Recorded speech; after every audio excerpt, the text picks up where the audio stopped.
Democrats are just in burn it all down mode right now. The FBI conducted an unprecedented, but apparently very polite raid on Donald Trump's private residence in Florida on Monday night. We got to talk about that stuff. Hey, everybody, I'm Steve Green with Bill Whittle, and this is Right Angle, brought to you by the members of BillWhittle.com. Gentlemen, I assume by now everybody knows the broad details of this FBI investigation. They showed up with a warrant. The Secret Service had been alerted in advance so there wouldn't be a gun battle outside of Mar-a-Lago because, well, if you think we're going Banana Republic, that would just be way too much. And they cracked open his safe. They brought an actual safe cracker. We know this much. There was nothing in it. And that's about all we know at this point, except for a few little details that we're going to get to on this segment. Scott, I want to I'm going to start with Bill on this one. The Washington Post, Sean Sullivan shared a little something. It's one of those Republicans pounce moments, I guess. He said top Republicans echo ex-President Donald Trump's evidence-free claims to discredit FBI search. Many aghast at the situation had supported FBI probes of Hillary Clinton's use of a private email server in 2016. Bill, in this case, in the Clinton case, we knew a lot more about what was going on. She was using illegally, because of the Federal Records Act, a private email server with her own email address, not a government email address, and apparently had at least hundreds of classified documents on the server. And I would add that Hillary Clinton never had her home raided. In fact, the FBI just showed up at a Denver office where her server was kept and wiped and just kind of politely picked it up without any TV cameras going on. So on a scale of, how do I want to put this? On a scale of perfect constitutional republic to banana republic, where would you place these goings on? I don't really think there's much of a spectrum, to be honest with you. But whether or not there's a spectrum between constitutional republic and banana republic, we are well past the halfway point here. One of the many foundational bedrocks of this country is that we do not pursue people who had previously held the office for political gain or in order to criminalize the opposition. That has been American policy since there's been in America. It was also American policy prior to Barack Obama that the president would leave office and then keep his mouth shut because it's not an easy job and you would be expected to simply become another citizen, but that was thrown away. We had rules about the filibuster, which was an agreement that basically made It was not a constitutional structure. It was a gentleman's agreement. It was an agreement among people that this is what makes it more civil and essentially makes it more fruitful in terms of negotiations. That was thrown away. We've seen impeachment become something that is just something you do for people that you don't like. So that is gone. All of these things are gone and they're not coming back. So I certainly hope that, look, either Joe Biden ordered this, which is appalling, or he didn't know it was happening, which is more appalling. But in any event, now we have yet another precedent. And that precedent is that whenever the next president of the United States takes office, the first thing I would do is I would launch an immediate FBI raid on Joe Biden's house and premises and see what I could find there. Because this is the actual problem, Steve. Here's the problem. The problem is that in this country and in our legal system, and I owe this to Mark Price, I just heard this morning, he's absolutely prosecutional discretion is the problem. If a prosecutor decides that he likes somebody, then he can be presented with evidence that they committed a crime and simply decide not to prosecute them. On the other hand, if he doesn't like somebody, he can do what we seem to be doing here. And that is not a question of there has been a crime committed, let's go get the evidence. It's let's go get the evidence and see if there's been a crime committed. And if you don't understand the difference between these two things, you don't understand the difference between a working system of law and a society that uses the coercive power of government to create situations that simply weren't there before. There's no question whatsoever in my mind, none, that a full and thorough search of all three of our records would return at least 3 felony convictions for something. And you could say, no, I lead a completely clean life, but you don't know that. You don't know what regulations you've broken. You don't know what regulations have been written. You just simply have no idea. So we have a Secretary of State who I might point out was not elected by the people, who had an email server, who took these records, not only took them and not only kept them, made an attempt to destroy them. And this person is walking around having cappuccinos right as we speak, right? The duly elected president of the United States had his house raided by the FBI. And let's not forget that Hillary Clinton was never raided, arrested, or anything after the former director of the FBI spent 45 minutes listing all of the felony infractions that she's committed. So look, this is what they did, and now it's done. And just like the filibuster rule and all the rest of these things, they're going to regret it. They're going to deeply, deeply regret that they have destroyed yet another bulwark of civility in this civilization. And yeah, we'll see. Yeah. But I'm not the only person who feels this way. Yeah, the precedent-wise, this is, unprecedented. Scott, you and I are both process guys, especially when it comes to constitutional matters. It's much more important than any individual outcome in any single event or case. So I want to share with you something from constitutional scholar Robert Shibley, who posted this on Instapundit earlier today. He said, "I mean no disrespect to federal magistrate judges who are not Article 3 judges and are appointed to 8-year terms. But if I were the FBI, I probably would have made the effort to try and get a full-on federal judge with a life term to sign off on an unprecedented search warrant for the former and maybe future president's house.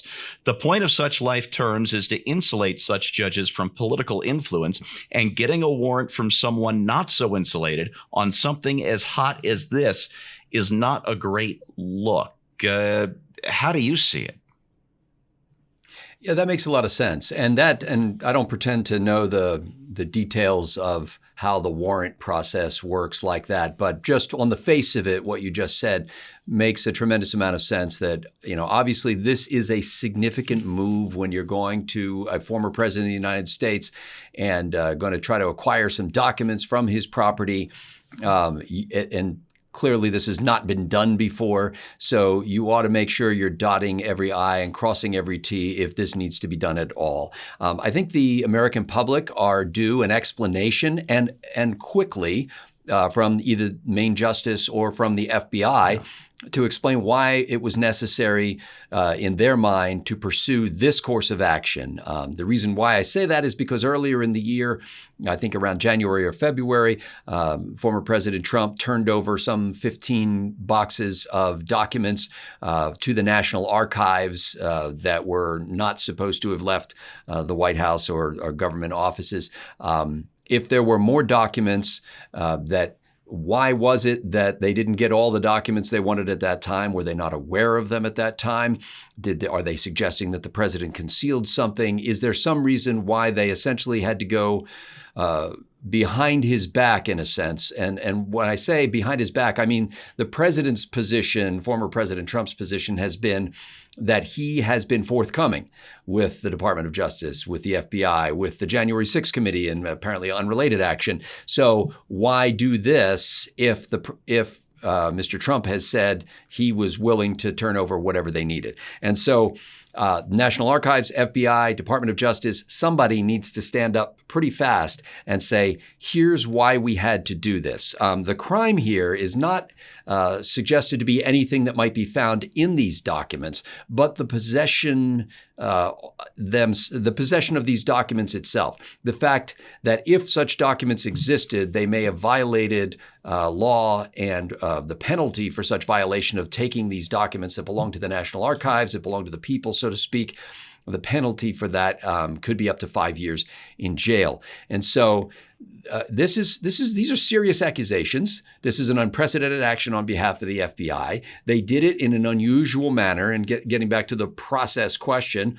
And so therefore, you owe the people of the United States an explanation for why you pursued this route. I think it's early in the process right now. It is a shocking thing, and it's natural that people will be upset about it, especially people who are supporters of former President Trump. But more than anything, I think information needs to be made available to the public immediately to say what justified taking this kind of action. Can I add something to your point about the magistrate thing? Please. First of all, I think this kind of thing is found outrageous not just by supporters of President Trump, but anybody who supports the idea of constitutional liberty. So I have one quick question regarding that. Where's the fire, right? In other words, you have to raid his house. Where's the fire? What emergency required this level of a response if he's holding on to documents that he's had for, 18 years now, or 18 months now? Why the fire? The only possible explanation I've seen for that, Bill, is the suggestion in several places that that the president or somebody who works for the president has destroyed or corrupted some of the documents in his possession.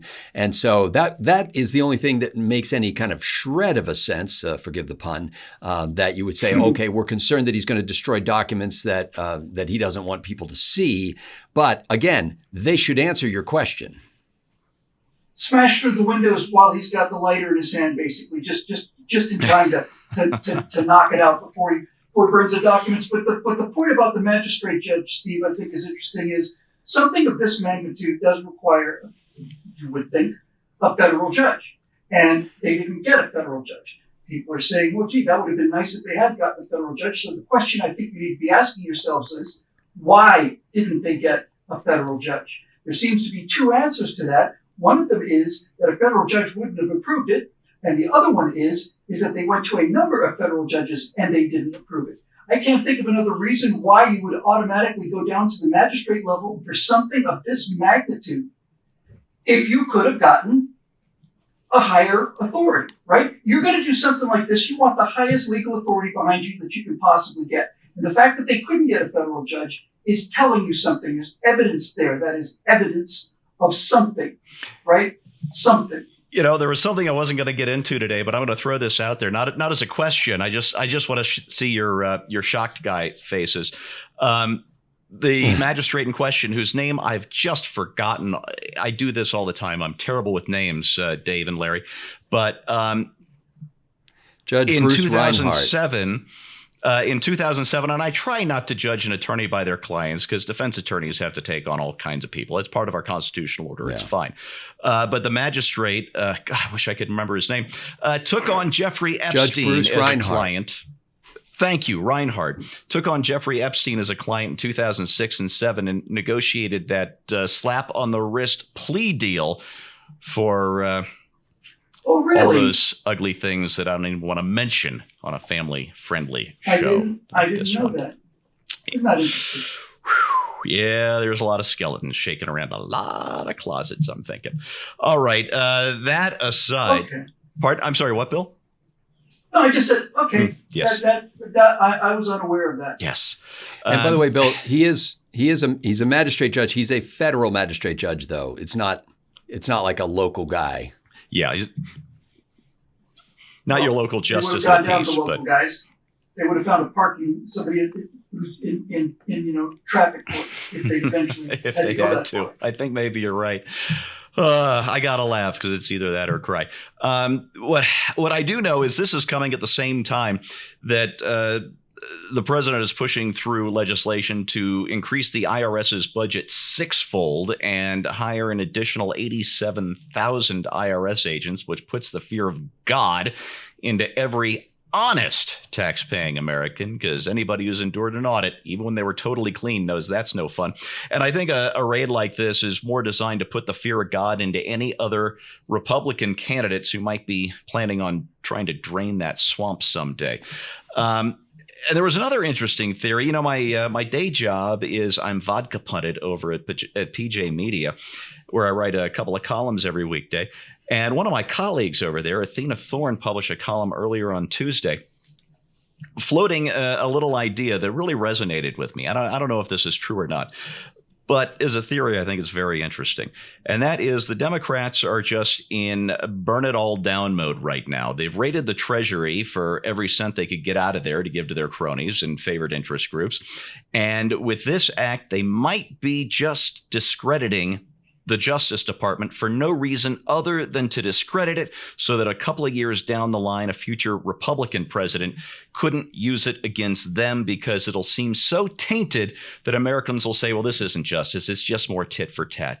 And if that's true, if what we're seeing is nothing more than the raiding of our Treasury and the destruction of even the principle of American justice just to cover their own asses, I can't think of anything more despicable off the top of my head, except for Jeffrey Epstein, who didn't kill himself. And that is your right angle on that, brought to you by the members of BillWhittle.com. Hey, do me a favor. I meant to ask you this at the beginning of the show. Click the thumbs up, click the notification button so you can see the next episode, all of that good stuff. It really helps us stay on the air. So thanks so much for watching, and we'll see you next time.